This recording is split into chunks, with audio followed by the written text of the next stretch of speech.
Kata Nabi, tidaklah seorang hamba rafa'a yadayhi, mengangkat tangannya, melainkan Allah malu tidak mengabulkannya. Innallaha hayyun, ya.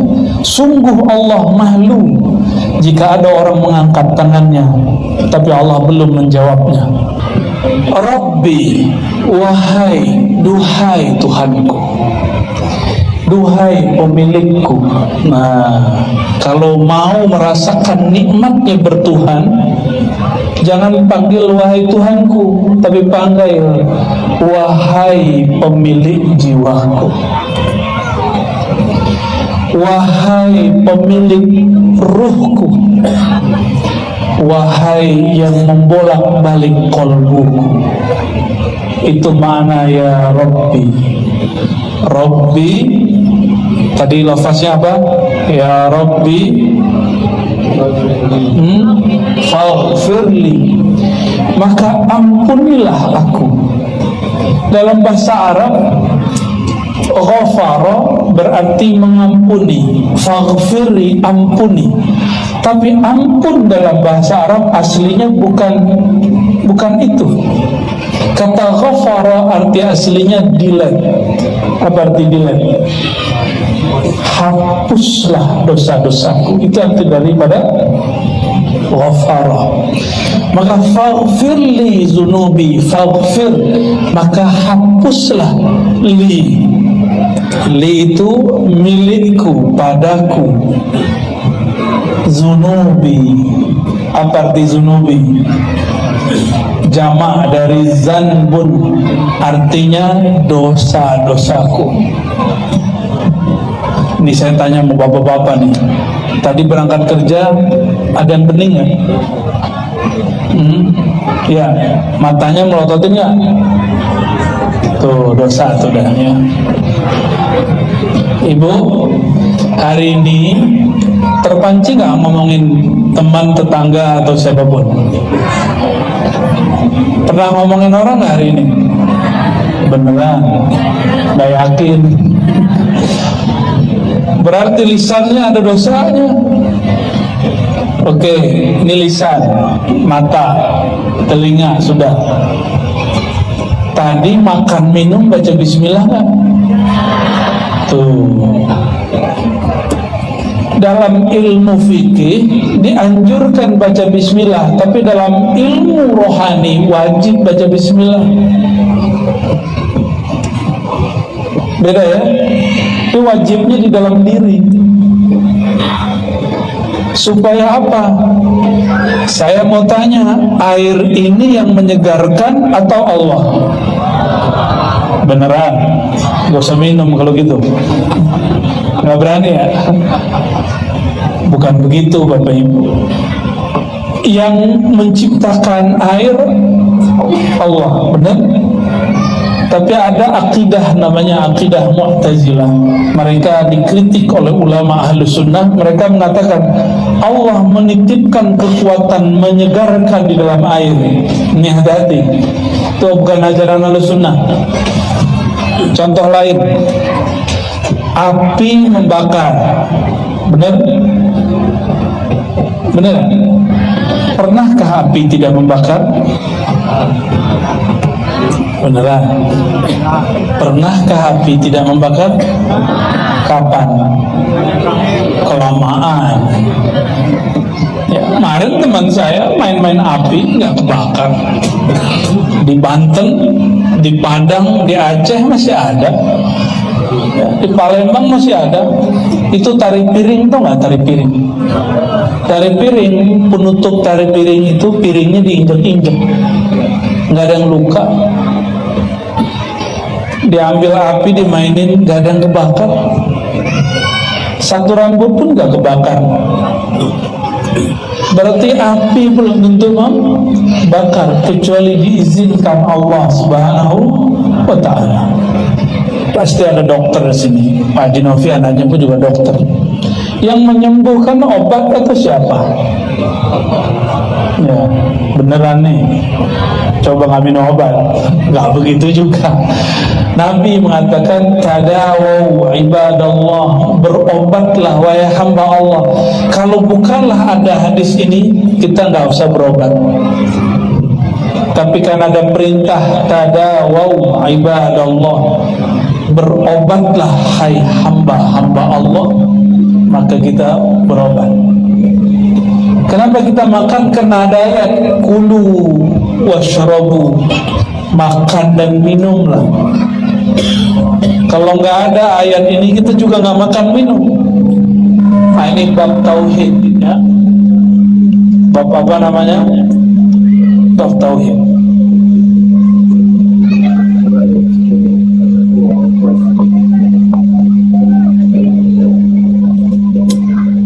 Sudah, Pak?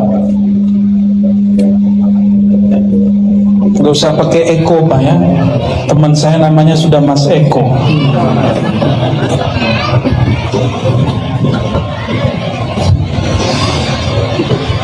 Rabbi faghfirli zunubi. Ya Allah, pemilik jiwaku, ampunilah dosa-dosaku. Ada dosa yang zahir, ada dosa yang batin. Dosa yang batin itu sederhana. Hari ini memandang kawan dan kita merasa diri kita lebih baik dari dia, itu sudah dosa batin. Udah belum hari ini? Itu biasanya dosa para kiai. Kiai mandang kiai lain tuh ilmunya dikit. Bener gak kiai? Ya, sesama guru saling mengerti.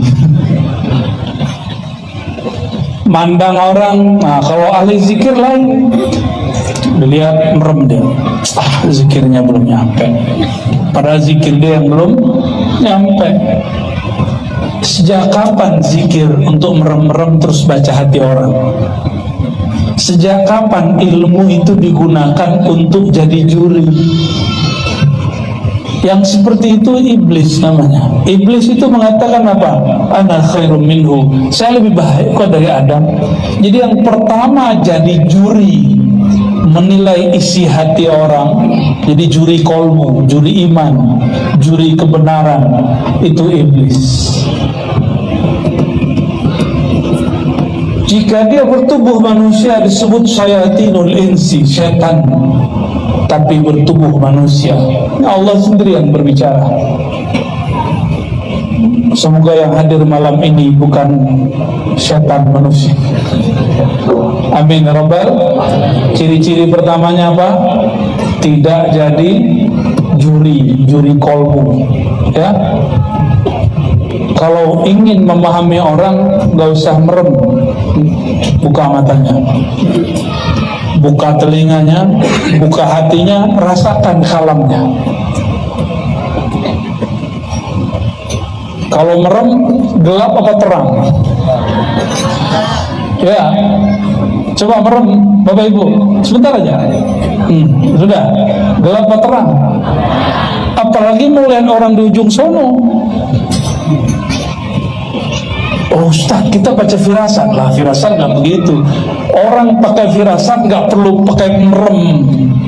Ahli kasyaf itu nggak perlu begini-gini ngeliatin orang, ya. Orang-orang ahli rohani, ruhnya nggak terhambat oleh mata ini.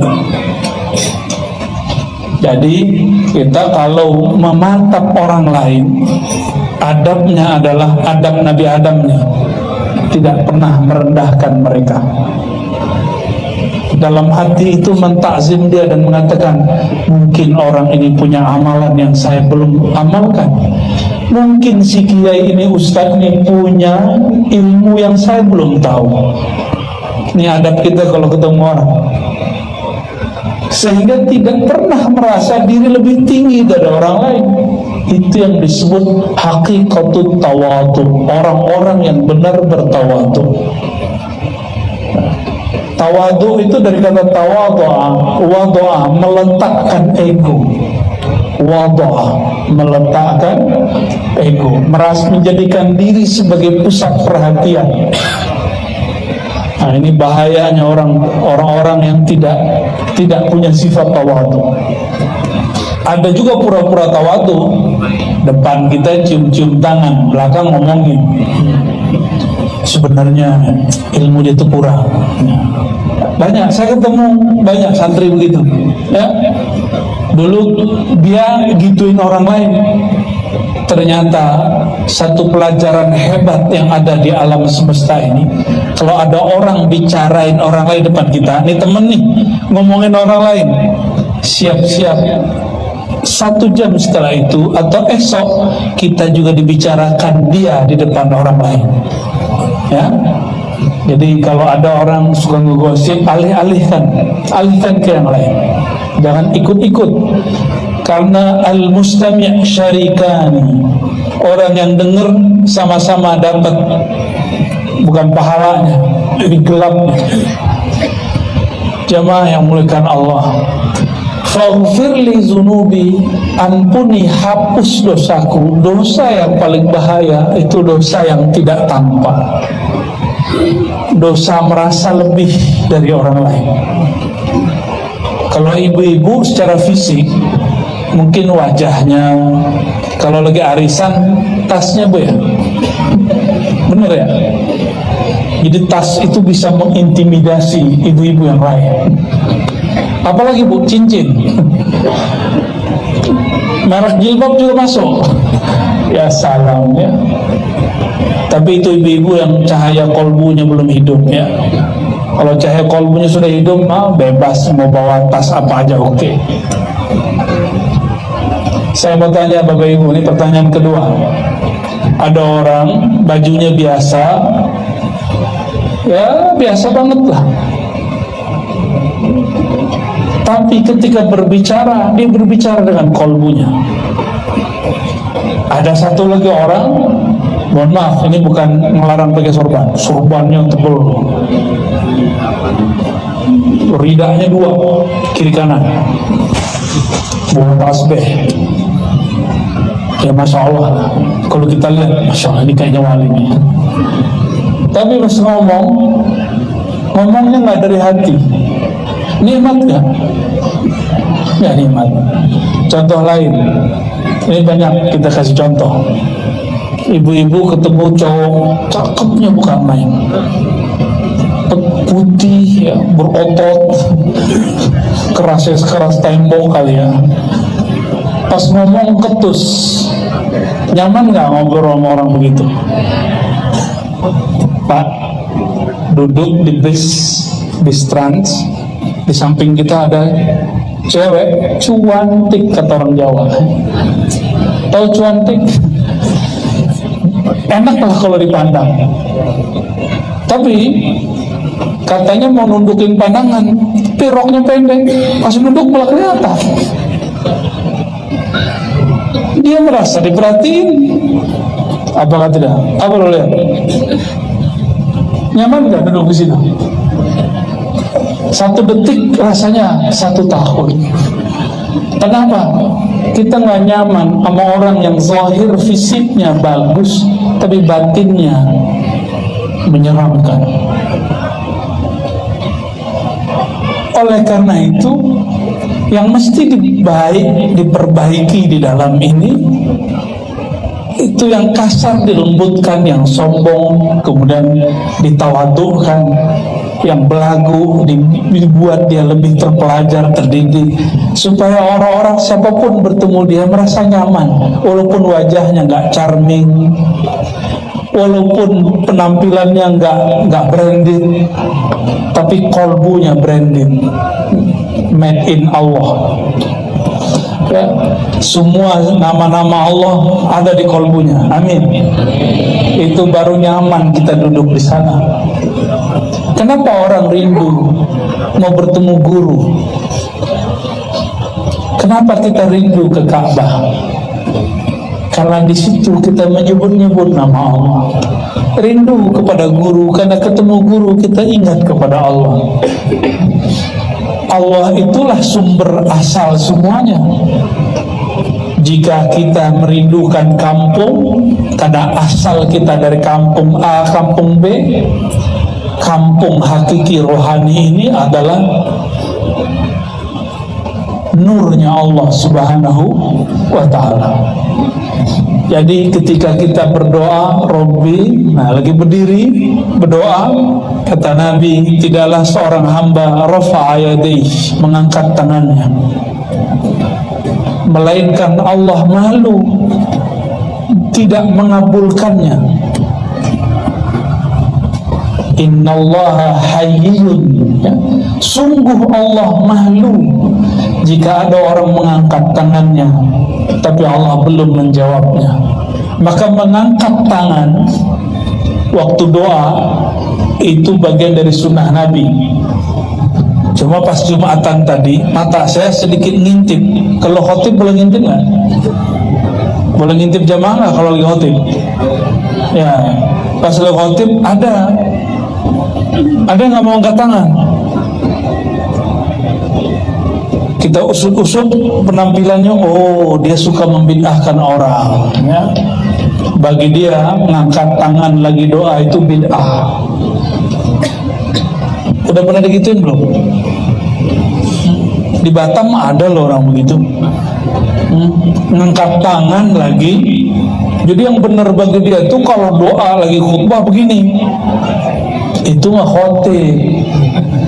Jamaah jangan. Jadi ada jamaah ngangkat tangannya begini kalau doa, Allahumma fir lil mu'minina wal mu'minat. Dia khotib tuh. Yang dibolehkan, dianjurkan, disunnahkan begitu siapa? Itu khotib. Kalau bukan khotib nggak dianjurkan. Jadi mau siapapun, apapun keadaannya, kalau lagi berdoa mengangkat tangan itu cara mustajab. Cara mustajab. Kalau lagi kunut subuh ada doa tolak bala, tangannya gimana? Allahumma srif anna. Ini bukan buatan Imam Syafi'i, apalagi buatan Kiai Luqman, bukan, ya. Bukan buatan MUI juga. Ini dari Nabi SAW.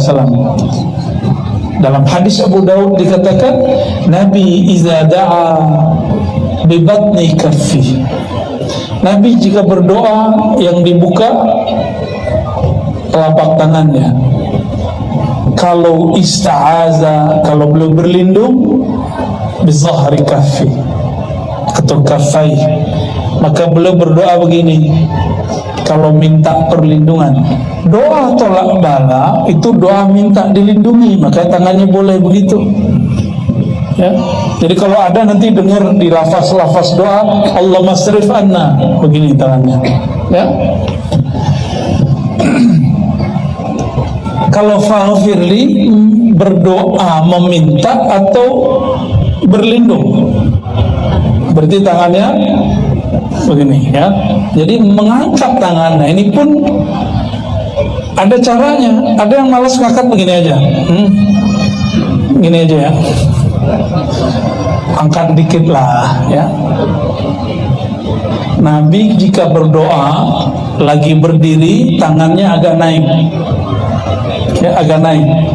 Khusus di hari-hari tertentu di padang Arafah lagi istisqa, dua riwayat ini Nabi kalau berdoa tangannya diangkat sampai ke wajahnya. Sehingga kata sahabat, Nabi itu kulitnya putih sekali. Mohon maaf, kulit bagian ketiaknya itu kelihatan putihnya bukan main. Yura bayadu ibtih, terlihat putihnya bagian ketiak Nabi SAW. Jadi mengangkat tangan itu bagian dari sunnah kapanpun, ya. Tapi kalau doa nggak angkat tangan boleh nggak? Boleh nggak, Bu? Kita sholat baca doa iyyaka na'budu, tangannya di mana? Boleh kok, nggak apa-apa. Duduk antar dua sujud bacanya apa? Rabbighfirli warhamni. Itu doa dan gak ngangkat tangan, ya. Baik. Ini sengaja saya gak serius-serius sama ngajinya.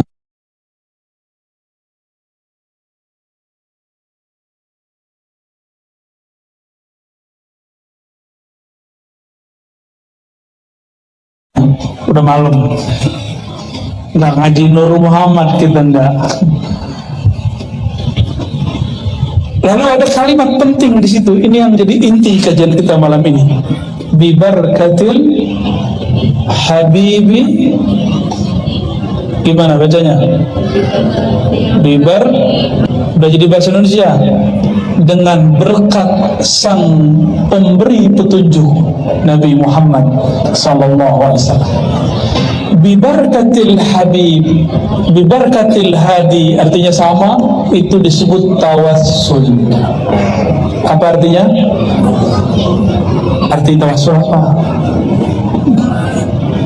Apa arti tawassul? Doa meminta. Kalau tawassul, tawassala ya tawassalu. Kita sering juga sebut wasilah. Sering baca ati sayyidina Muhammadanil wasilata wal fadilah. Wasilah, kata lainnya tawassul, perantara. Kawan kita ngomong gini, langsung saja kepada Allah, kan Allah dekat. Gimana jawabnya? Allah benar dekat. Ayo jamaah, ini kayak tauhid yang bermasalah semua nih. Allah dekat nggak? Beneran? Karena ditanya barusan ya, diancam barusan. Allah benar dekat.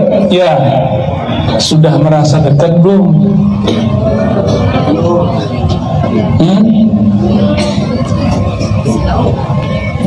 Ada orang sekantor tiap hari ketemu tapi nggak dekat, itu makhluk loh. Apalagi sama Allah. Kita ini Allahnya dekat kepada kita, tapi kitanya yang tidak dekat kepada Allah Subhanahu wa ta'ala. Nah, ini yang jadi masalah. Karena kita tidak merasa dekat kepada Allah, kita perlu ada orang yang menghantarkan kedekatan ini kepadanya. Tapi orang yang menghantarkannya ini bukanlah Tuhan.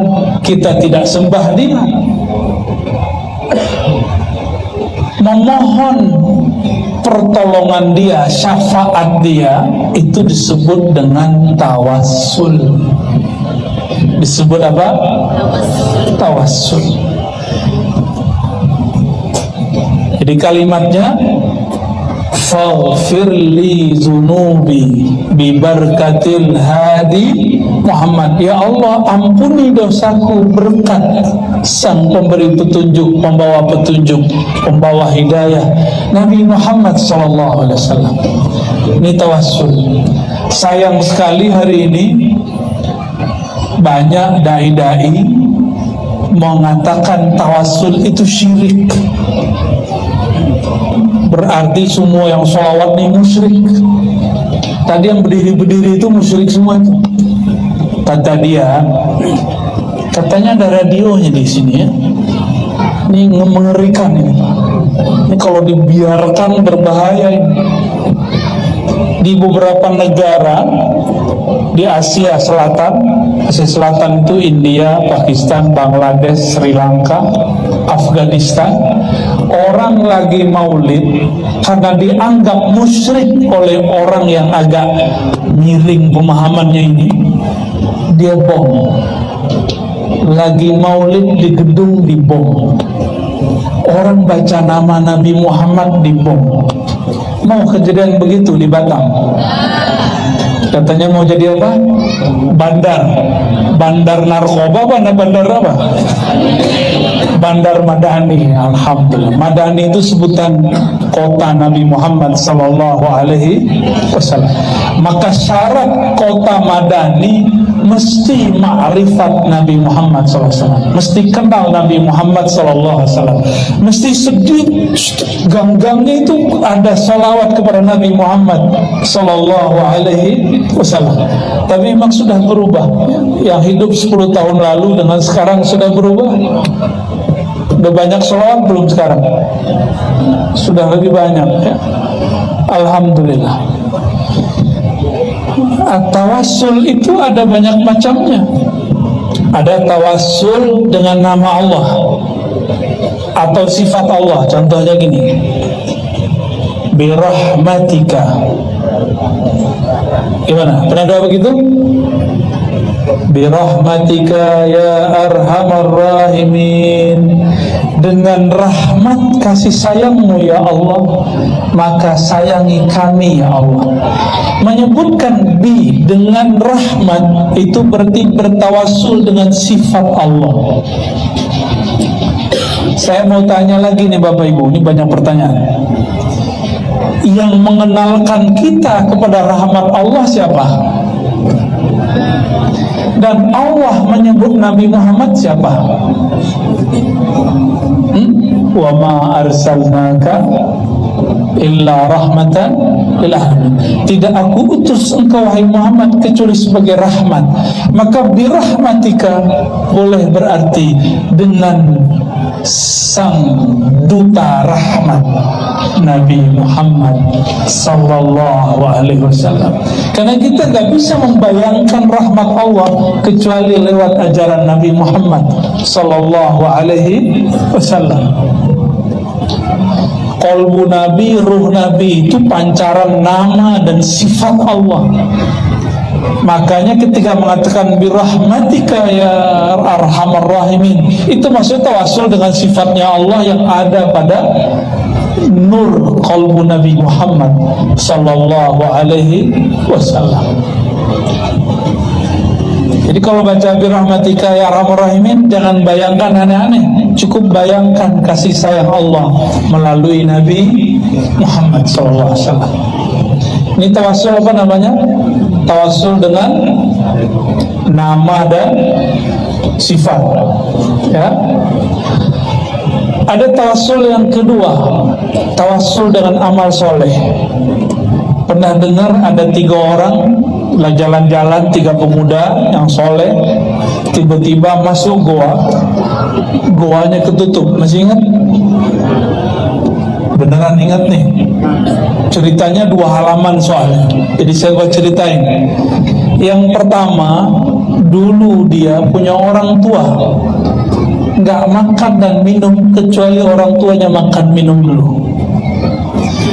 Yang kedua, orang ini punya kesempatan untuk melecehkan putri dari pamannya. Tapi ketika si putri itu mengatakan ittaqillah ya akhi, takutlah kepada Allah wahai saudara sepupuku, dia langsung mental dan dia kemudian tobat kepada Allah.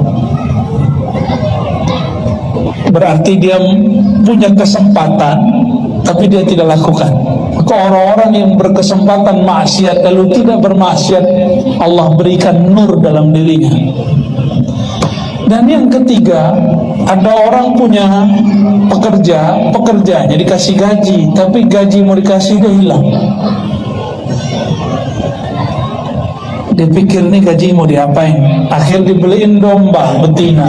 Domba betinanya beranak pindah. Setelah sekian tahun, dombanya puluhan.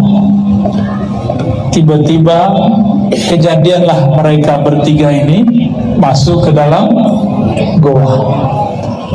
Semuanya kemudian bercerita. Yang ketiga tadi ceritanya agak tragis. Domba udah banyak, anak buahnya datang. Apa kata anak buahnya nih? Wahai Tuan, gajiku mana? Yang dulu 1 ekor domba. Kata tuannya, aku beliin domba lalu aku ternak. Tuh hasilnya. Dia bilang, ya udah kamu di rumah aja biar saya bawa pulang semua. Itu semua domba dibawa pulang semua dan tidak ada bagi hasil. Harusnya ada bagi bagi hasil. Apa kata dia? Ya Allah, gemes. Tapi diterima. 3 orang ini ketika masuk ke dalam goa, dorong-dorong nggak bisa. Maka mereka kemudian mengatakan, wahai sahabatku, sekarang kita bersaudara, Tuhan kita sama. Sebutkanlah amalmu yang paling engkau kenang, yang paling ikhlas dan tulus, lalu minta kepada Allah berwasilah dengannya. Maka yang pertama menyebutkan, ya Rabb, saya tidak pernah makan sampai ayah ibu saya makan. Kebuka dikit. Mereka coba keluar, baru keluar 1 tangan. Yang kedua berdoa lagi. Ternyata setiap kali doa Allah turunkan malaikat. Cuma malaikatnya nggak boleh buka banyak-banyak, buka aja dikit. Lalu doa lagi yang kedua, ya Allah, dulu saya berkesempatan maksiat, lalu saya tidak maksiat. Dibuka lagi, dibuka, tapi baru masuk 2 tangan. Belum bisa, badannya mungkin sudah seperti bapak-bapak ini, sudah ada kemajuan perut. Dan yang ketiga, ya Allah, maka ini yang paling hebat. Dia bersedekah, dia menyedekahkan semua yang dia cari, yang dia kumpulkan. Ya Allah, jatah saya banyak. Kalau saya mau adil, cukup ambil 1 domba, kasih ke orang itu. Tapi aku ikhlas, ya Allah, langsung kubuka semua. Ini dahsyatnya doa pakai sedekah. Disebut tawassul dengan amal soleh. Baik orang tua, amal soleh. Meninggalkan maksiat, amal soleh. Lalu bersedekah, amal soleh. Kita sebutkan amal, itu namanya tawassul. Tawassul apa namanya? Bil amal soleh. Tapi saya tanya lagi, yang memberitahu kita bahwa A, B, C, D itu amal soleh siapa? Guru. Guru taunya dari siapa?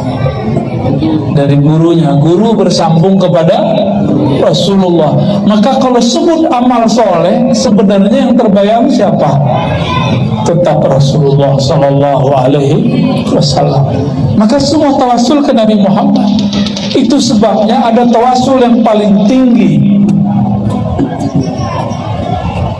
Apa itu? Tawasul dengan Nabi Muhammad Sallallahu Alaihi Wasallam. Ya. Jadi ketika mengatakan bibarakatil hadi, dengan keberkahan Nabi Muhammad yang bergelar hadi, sang pembawa, sang pemberi petunjuk, maka ya Allah ampuni dosa kami. Itu namanya tawassul. Sayangnya beberapa pesantren sekarang ngajarin kita kalau tawassul itu syirik. Ya, ternyata kitabnya karya ulama Wahabi di Saudi, masih hidup, namanya Saleh Fauzan. Ini di mana-mana kita sampaikan, karena saya melihat di Batam mulai banyak pesantren. Moga para kiai jangan cuma buat pesantren, perhatikan kurikulumnya. Ini generasi kita berbahaya. Kata Syekh Saleh Fauzan, bertawassul dengan Nabi, dengan orang soleh yang sudah mati dan tidak di hadapan kita, itu asyirkul akbar, syirik paling besar. Bagi ulama ahlu sunnah, bertawassul itu bukan syirik akbar, justru ibadah yang tinggi. Bagi mereka disebut syirik akbar. Beda nggak ajarannya? Beda, Pak. Maka kalau ada kiai masih sok-sok nggak apa-apa, ya, kita toleransi. Antum toleransi sama orang yang toleransi. Sama orang yang nggak toleransi, orang begini harus diberesin dulu, bukan dihancurkan. Harus beresin cara berpikirnya. Kalau nggak nanti jadi benalu di umat Islam, ya. Namanya apa tadi? Tawassul. Ada tawassul cara lain yang nggak disebut tadi di satu kitab. Tawassul dengan asar Nabi Muhammad SAW, tawassul dengan bekas-bekas yang ditinggalkan Nabi Muhammad SAW. Cuma sayang, ini butuh pembuktian kuat. Misalnya rambut Nabi, apa namanya, kalau kain yang nutupin kuburan Nabi, kiswa. Nah ini rentan, ada mafia juga di situ ya, mafia tabarruk, mafia ngambil berkat. Hati-hati. Oh nih rambut Nabi nih, belum tentu rambut Nabi, harus dibuktikan didapat dari siapa, dapat dari museum mana. Hati-hati juga ya, kita tidak pernah menolak bertabaruk. Tabaruk artinya ngalap berkah, menyerap keberkahan. Berkah itu kebaikan yang Allah turunkan kepada benda-benda tertentu. Mungkin nggak? Bentuk tabaruk paling jelas, orang sakit minum obat, giliran berobat boleh, giliran nyelupin rambut Nabi ke air dianggap syirik. Ya, ada yang begitu. Ya. Suatu kali Sayyidatuna Aisyah sakit. Sayyidah Aisyah ini, ibu-ibu nggak ada yang berani. Sayyidah Aisyah ini Sayyidah Kuburiyah. Apa artinya? Biasanya Rijal Ansar ngerti artinya nih.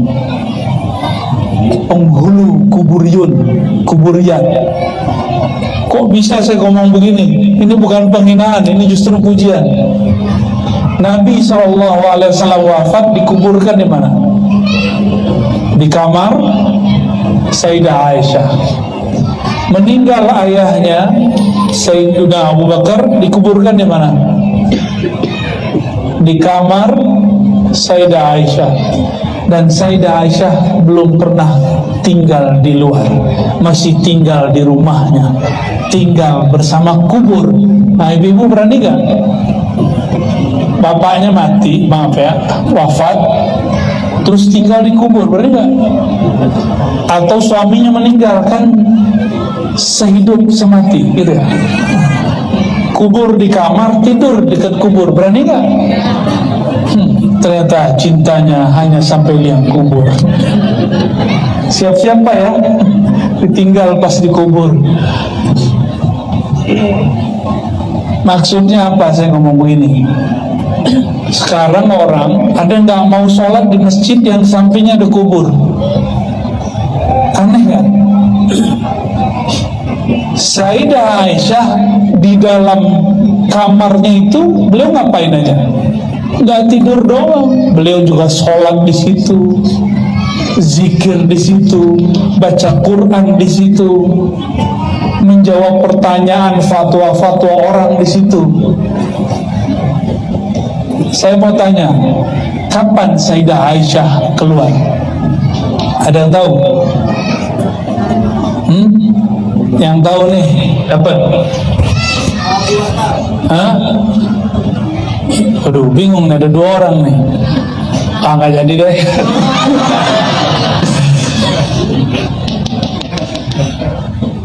Jawabannya salah sih ya. Sayyidina Umar wafat, Sayyidina Umar nanya, wahai ibunda kami, izinkan saya Al-Fakir Umar berkubur dekat guru kami Abu Bakar dan kekasih kami Rasulullah Sallallahu Alaihi Wasallam. Jawabannya tadi Abu Bakar ya. Dari Abu Bakar ke Umar, Umar itu berapa tahun memimpin? Ada yang tahu? Serban tidak jadi laku. Lama. Sayyidina Umar memimpin itu lama. Berarti Sayyidah Aisyah bertahun-tahun tinggal di samping kubur, sholat dekat kubur, samping-sampingan kok. Gak ada urusannya dengan syirik. Gak ada urusannya dengan syirik.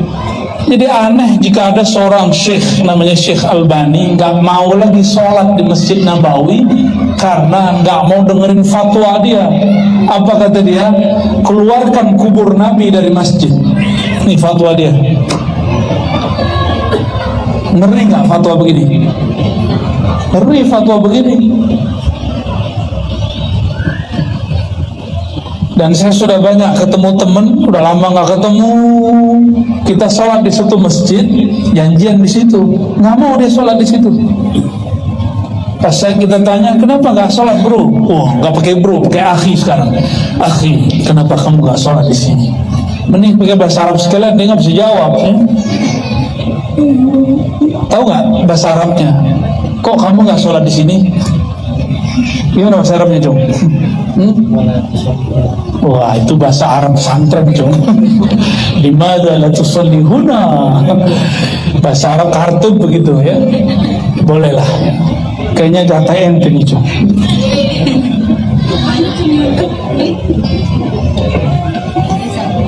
Jawabannya apa?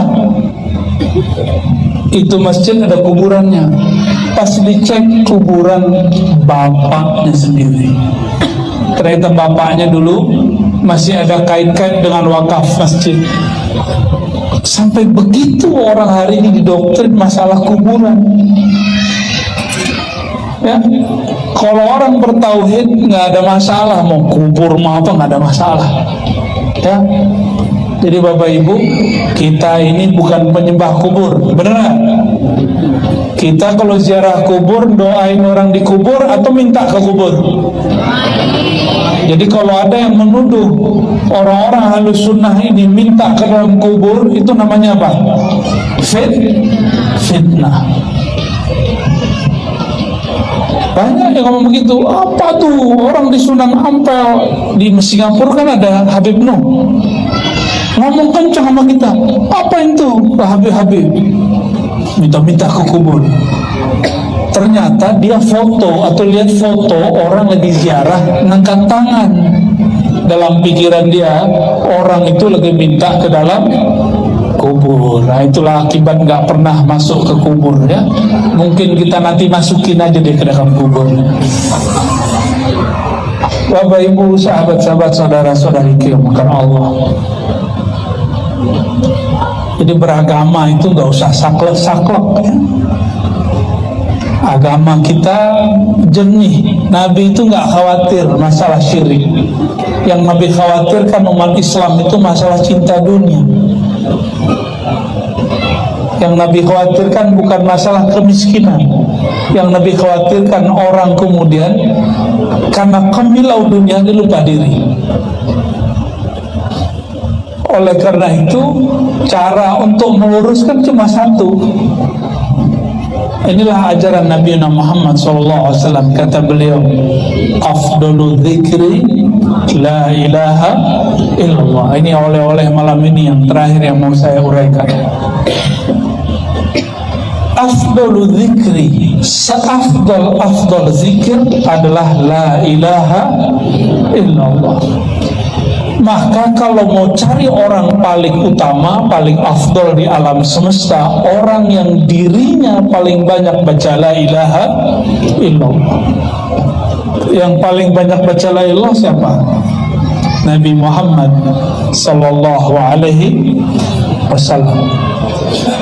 Jadi kalau mau cari orang paling mulia, cari aja yang paling banyak baca la ilaha illallah. Tapi kadang orang yang baca la ilaha illallah ini kalau doa dia belum yakin-yakin amat sama doanya. Maka Nabi kalamkan yang kedua, afdalud doa alhamdulillah. Doa yang paling tinggi adalah alhamdulillah. Alhamdulillah secara harfiah berarti pujian bagi Allah, tapi secara maknawi alhamdulillah berarti doa yang paling tinggi, orang yang memuji karena rasa syukur kepada Allah. Ini yang mau nyalek nih ya, gak usah nyari dukun, datang ke orang gak mesti dia terkenal, gak mesti dia masyhur, gak mesti dia kiai atau ustaz. Orangnya paling bersyukur, gak pernah ngeluh. Ini ciri-ciri orang yang mustajab doanya.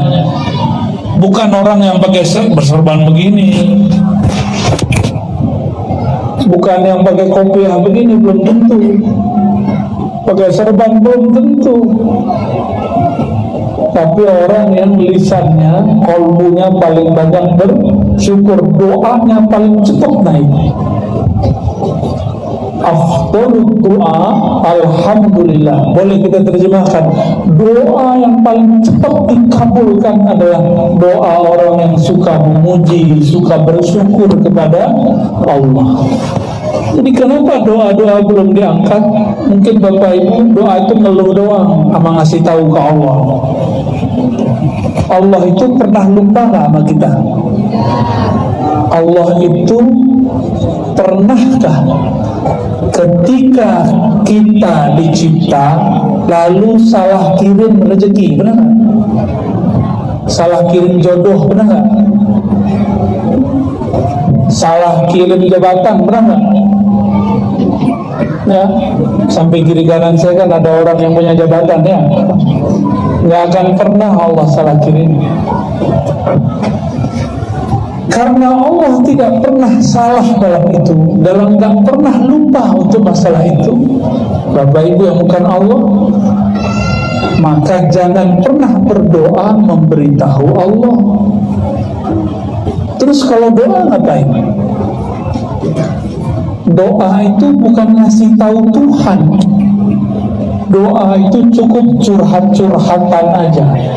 Seperti anak kecil manja-manja kepada orang tuanya, sebagaimana hamba bermanja kepada Tuhannya, Allah Subhanahu. Gimana? Doa kita gimana?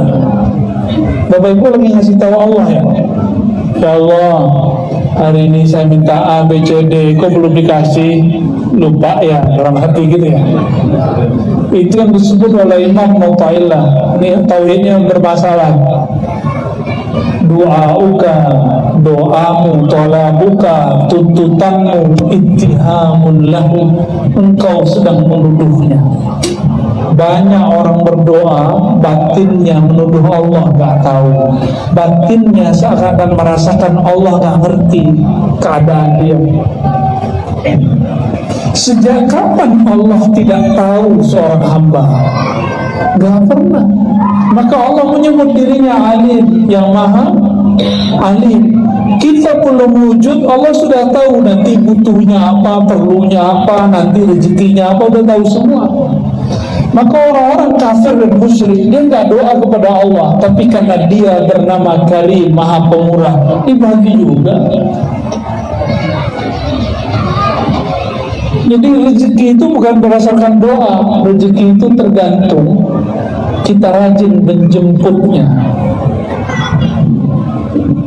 Hari ini udah jemput rezeki. Menjemput rezeki itu pinter-pinter. Rezeki itu ada yang diantar separuh, ada yang diantar penuh, berarti kita nunggu. Kata Sayyidina Ali, rezeki itu imma anta talibu. Kadang-kadang rezeki itu kamulah yang nyari dia, kamulah yang menunggu dia, kamulah yang kemudian memburunya, bukan menunggu.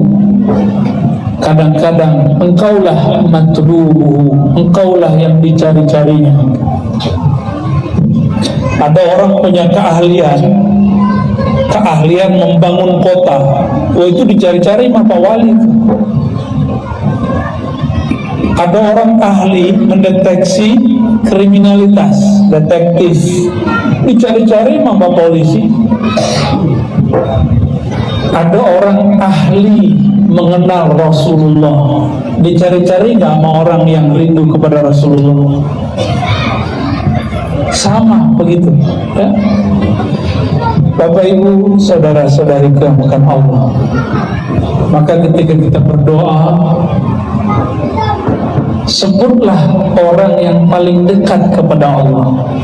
Orang yang paling banyak baca la ilaha Nabi Muhammad, yang paling banyak bersyukur Nabi Muhammad. Maka kalau disebut bibarkatil hadi, dengan keberkahan orang yang paling banyak bersyukur, itulah Nabi Muhammad sallallahu alaihi wasallam. Kalau kita sulit membayangkan Nabi Muhammad, kita boleh bertawassul dengan orang soleh. Contohnya gini, dulu ada seorang syekh di Madinah, namanya Syekh Muhammad bin Abdul Karim As-Samman. Dia mursyid Thariqah Qadiriyah, Khalwatiyah, Naqsyabandiyah, Syaziliyah, dan Thariqah lainnya. Imam di Masjid Madinah. Namanya siapa tadi? Muhammad bin Abdul Karim Samman. Di negeri Banjar sama Kalimantan Timur, Kalimantan Tengah, termasuk juga Makassar, sebagian di Palembang, Betawi, dan Sumatera Barat, dan Aceh juga dulu, mereka kenal dengan sosok ini. Sampai beberapa tokoh disebut Muhammad Saman atau Muhammad Seman. Bahkan pejuang di Aceh itu namanya Muhammad Seman. Cuma yang kita kenal namanya pakai gelar. Ya, seingat saya namanya Tuku di Tiro itu nama kecilnya kalau nggak salah Muhammad Saman. Akhirnya di Aceh ada namanya Tari Saman. Itu bukan cocok logi, Pak ya. Ini asli. Ya. Sayangnya lagi yang tersisa cuma tarinya. Zikirnya sudah hilang, tarekatnya sudah hilang. Di Betawi sisa manakibnya, tarekatnya sudah hilang. Di Padang sisa zikirnya, manakibnya nggak ada.